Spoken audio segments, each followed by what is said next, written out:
une romance qu'elle a longtemps voulu cacher. Alors que la société se libère peu à peu au début des années 70, Françoise Sagan, écrivaine féministe aux engagements très forts, rencontre une jeune femme qui change sa vie, Peggy Roche, avec qui elle vivra une histoire d'amour secrète pendant près de 20 ans. Mais celle-ci, déjà mariée, avait d'abord dû divorcer d'un acteur très connu et père d'une star de série.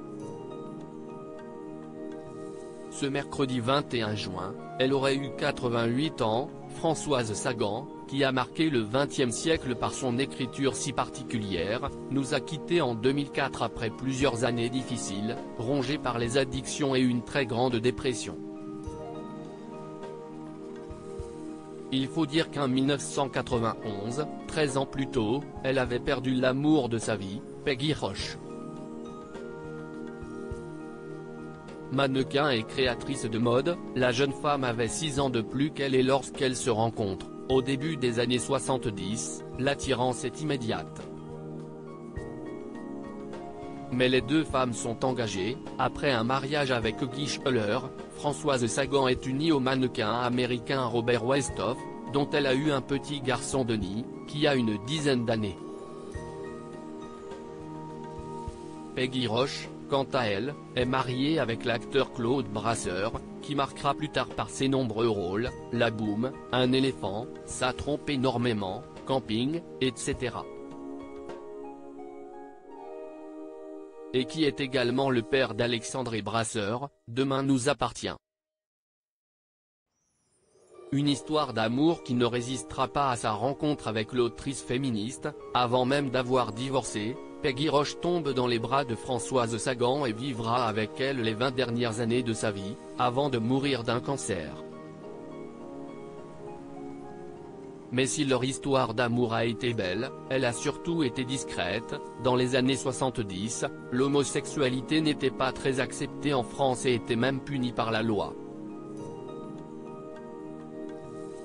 Devant leurs invités, et même devant Denis, le petit garçon qu'elles ont finalement élevé ensemble, les deux femmes se sont toujours vouvoyées.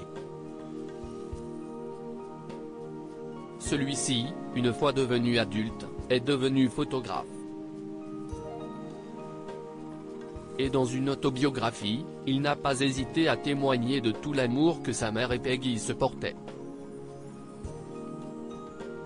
Entre ces deux femmes, ce fut un mélange de passion, de tendresse, d'admiration réciproque, de reconnaissance mutuelle, d'amitié et de connivence comme ma mère ne connut jamais, dans mon souvenir, ni avant ni après elle, a-t-il notamment raconté. Une belle preuve d'amour, qui s'est conclue dans le drame après la mort du mannequin.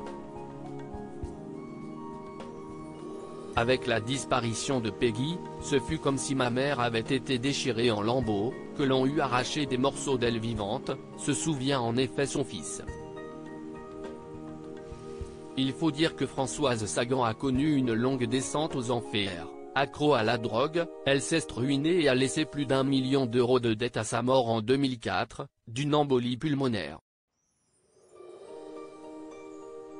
Mais, toujours présent pour rappeler sa mémoire, son fils veille au grain.